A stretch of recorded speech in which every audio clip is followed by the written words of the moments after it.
hello, what's up mga ka-J-Vlog? Welcome ulit sa panibagong video. And for today's video ay magagawa ko tayo ng 5 reason this time sa iPhone 12 naman. So 5 reason why you should purchase the iPhone 12 ngayong mid-2025. Sulit pa kaya to? Tara mga ka-J-Vlog, check natin. So yun mga ka-J-Vlog, marami ring nagre-request na gumawa tayo ng review sa iPhone 12 this mid-2025. So stay tuned lang.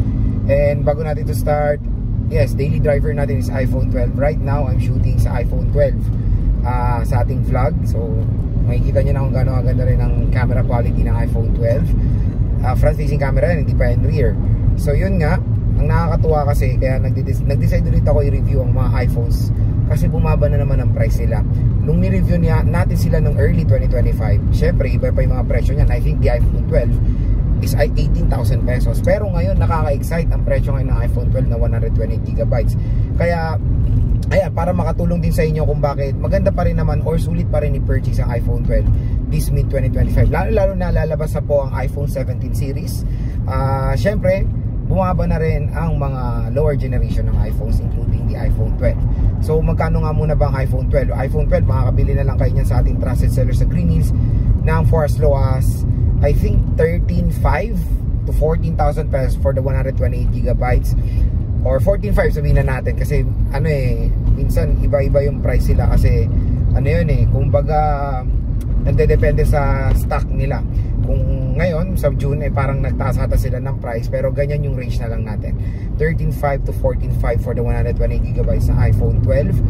Very affordable. Biruin mo yung presyohan na yan last year is sa iPhone 11 and iPhone 10R, pero ngayon iPhone 12 na. Syempre, ang maganda sa iPhone 12 compared sa iPhone 11 is 5G connectivity. So may 5G connectivity na tayo sa iPhone 12. Ito po yung first ever iPhone to have the 5G connectivity. iPhone 12, iPhone 12 mini, iPhone 12 Pro, and iPhone 12 Pro Max. So yun nga, saan ba tayo bibili ng mga legit iPhones? Wala niba kundi sa ni-recommend nating shop, ang CMB Gadgets kay Ate Mayet. Stolex A07 sila, second floor, Green San Juan City. Syempre meron silang permanent shop sa third floor, V-Mall, Green San Juan City, ang Kenya Telecom. At ito mga J-Vlog, marami rin kasing nagtatanong ng ano ba Lods, ang magandang charger na pwede natin magamit kasi yung inclusion nila is OEM. Ito, Ugreen 20W power adapter. Ito po yung charger ko sa bahay. Puro Ugreen na ganito. Ang maganda dito, very aesthetic. Iba-iba yung color na available. Meron tayong pink, blue, violet. Kung interested kayo dito, i-click nyo na lang yan. Yung dito sa video na to, yung view products, para ma-redirect kayo dito sa napakamurang Ugreen 20W power adapter. Pero meron din tayong Anchor. Maglalagay rin ako ng product link nyan para rin syempre sa mga consumers natin and of course sa mga viewers natin ay ito si J-Vlog may nire-recommend na magandang charger na legit, third party, original na safe kung i-charge yung ating mga iPhone. So yun, click nyo na lang po yung product link ng Ugreen 20W power adapter sa ating video. So yun, proceed tayo. First reason why you should buy the iPhone 12 is of course 5G connectivity. Meron kasi mga consumers ngayon na namimili between iPhone 11 and iPhone 12. For iPhone 11 ata is 12,500, makakabili kayo niyan. Tapos 13,500 or 14,500 for the iPhone 12. Sabihin na natin 2,000 pesos price difference. Sobrang liit lang mga J-Vlog. Kaya again, ito ang pinaka main advantage ng iPhone 12 sa iPhone 11 is 5G connectivity na yan na soon sa future magiging dominant na connection sa atin. Pero 4G is still ano pa rin yan dominant pa rin yan sa provinces, di ba? 5G sa metro dominant na yan. Kaya yun ang isang first reason, at least yung iPhone natin is future proof na merong 5G connectivity. So yun, first reason why you should purchase the iPhone 12 today is 5G connectivity. Next, mga J-Vlog chipset. Ito talaga maganda sa iPhone. Biruin mo ang iPhone 12 5 years na, pero ang chipset nito very snappy pa rin. Ang SRP nito sa mga hindi nakakaalam is nasa 50 to 60,000 pesos nung lumabas sa Philippines nung year 2020. That's pandemic. So ito yung tinatawag nilang pandemic iPhone. Super duper expensive. So after 5 years ay ganyan na lang po ang presyo ng iPhone 12 na still yung Apple A14 nag-game test na natin itong iPhone 12 nung early 2025. Pero stay tuned, gagawa rin tayo ng game test about dito sa iPhone 12 today, ngayong mid 2025. Yun nga, very snappy pa rin, very optimized. And nakakapaglaro pa rin tayo sa iPhone 12 today. So very powerful pa rin naman ang iPhone 12 when it comes sa chipset. Kaya huwag kayo mag-alala mga ka-J-Vlog sa chipset na ito. Matic, kaya pa rin makipagsabayan nito sa mga bagong labas sa 5G Android smartphones today. Ang hihila lang, ito magiging real talk lang tayo syempre. Ang hihila lang sa iPhone natin, especially while playing games, is battery. Biruin mo ang battery nito is 2.9. Kaya huwag kayong magre-reklamo pag bumili kayo ng iPhone 12, lalo na sa pre-love. Sabihin niya, mabilis na maloban, mabilis yung unit yung maloban. Hindi po. Tingnan nyo pa rin yung battery capacity ng device na bibilin nyo. Yan nga, iPhone 12 is 2,900 plus mAh lang. Super duper liit po niyan. Siyempre, kaya ang reason niya ni Apple kung bakit maliit ang battery capacity niya nung year 2020 is the chipset, smaller chipset, mas power efficient. So yun, power efficient naman ang Apple A14 Bionic chip. And yes, gamit natin ang iPhone 12 ngayon.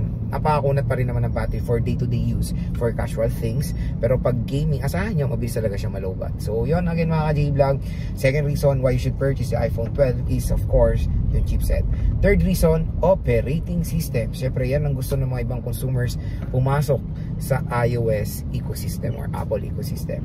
So yun nga, ang tawag po ngayon sa bagong iOS is iOS 26, hindi po iOS 19. Nag-shift sila sa ganyan para rin sa name ng year base na sila ngayon. So 2026 kasi lalabas to ng fall 2025, so September 2025. Kaya pinangalan nila to kina next year iOS 26.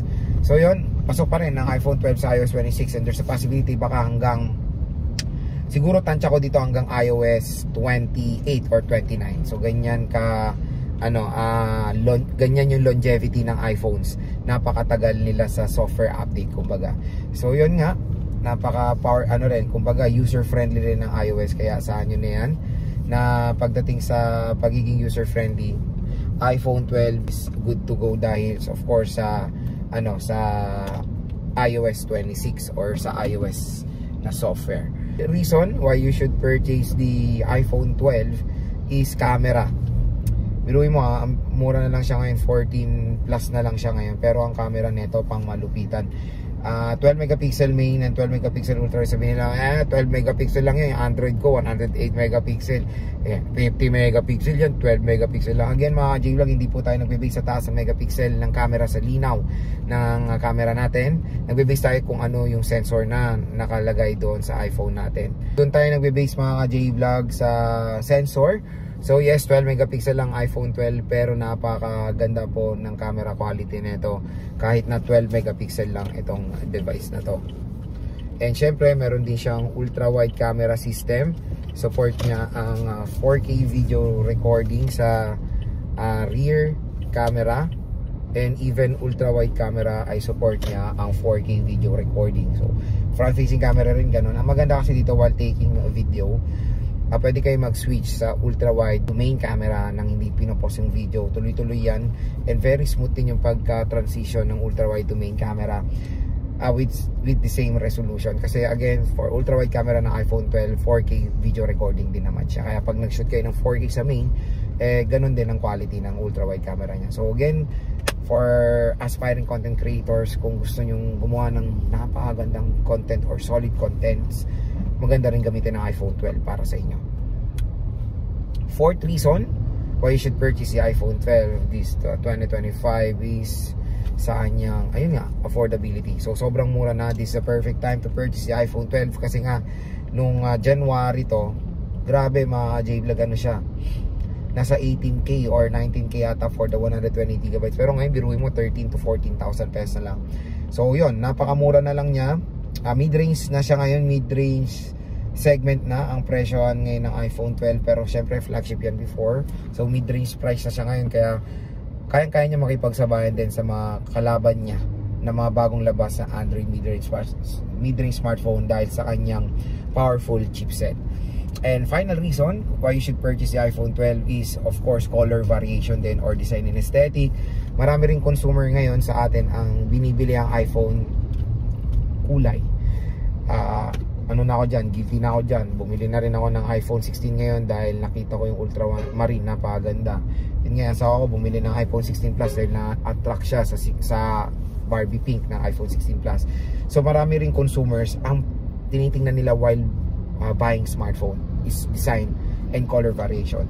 Kasi yun nga, meron na kami mga Pro Maxes super duper boring ng kulay ng Pro Max. Ako nga, natural titanium ng 15 Pro Max ko, so super boring na And even the iPhone 16 series ngayon, super duper boring ng color nila ngayon, di ba? Kaya syempre, doon tayo sa base model na medyo nakaka-excite yung mga kulay nila. Sa iPhone 12, meron tayo dito, yung akin is yung product red na sobrang putla.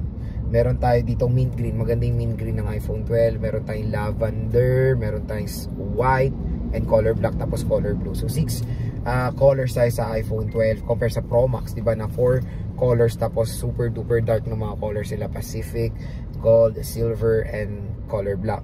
So yun nga, kung naghanap kayo ng very colorful na mga iPhones, maganda rin yung color variation na ma-offer ng iPhone 12 ngayon.